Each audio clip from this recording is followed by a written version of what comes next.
Well, this is the pot of daffodils we planted from Thompson Morgan's called Sagana. You may remember we put these into this terracotta pot when we lifted the geraniums that had been here over summer. And there was around 10 bulbs in there, but a lot of them were very well formed with little baby bulbs around them, and we split a lot of those in to individual bulbs, and I think I made the right decision because this has flowered absolutely beautifully here. Sagana's are really nice orange scented with single petals around the outer in this very light buttermilk creamy colour, and I'm growing more and more fond of orange scented daffodils, particularly when they give you a display like this in a pot. Well, these are just about over now. We've enjoyed them coming up. The foliage on Sagana's are very nice silvery bluey metallic as it comes up, and the architectural form of those really adds to the overall benefit of growing a bulb like this. But what we'll be doing now over the next couple of weeks as we deadhead these is gradually transplanting them in the green to a final position. Tend to find with potted bulbs that if you leave them in the compost in a pot, they tend to wither over the course of 1 or 2 years, and the second year is never quite as good as the first, and subsequently they get weaker and weaker. So by potting them out and growing them in full ground, you're more likely to actually grow the bulbs on and get more and more bulbs, and these should divide and form probably some really good formed clumps over the next 5 years. I'm looking forward to seeing how they get on. They've done very well in this new bit of garden.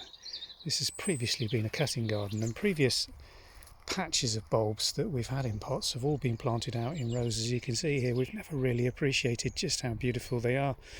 We've had them as cut flowers previously, but let's just go and have a look at what we've got coming up in here.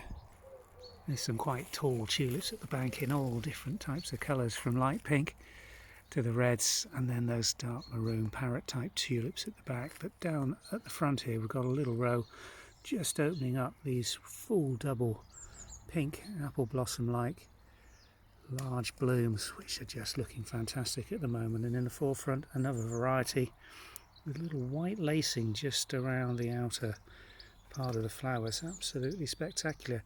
And I think this has been so successful this year, partly because for the first time ever we're looking after this area of garden, and it did, of course, along with most of the other parts of this garden, benefit from a top dressing of mushroom compost at the end of last season.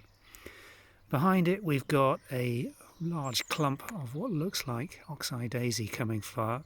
Now that tends to get very big and will dominate other things in this area. There are some other things coming up, but I think we're going to have to thin that quite considerably if we're going to get further rows of bulbs into here, which I'd really like to do.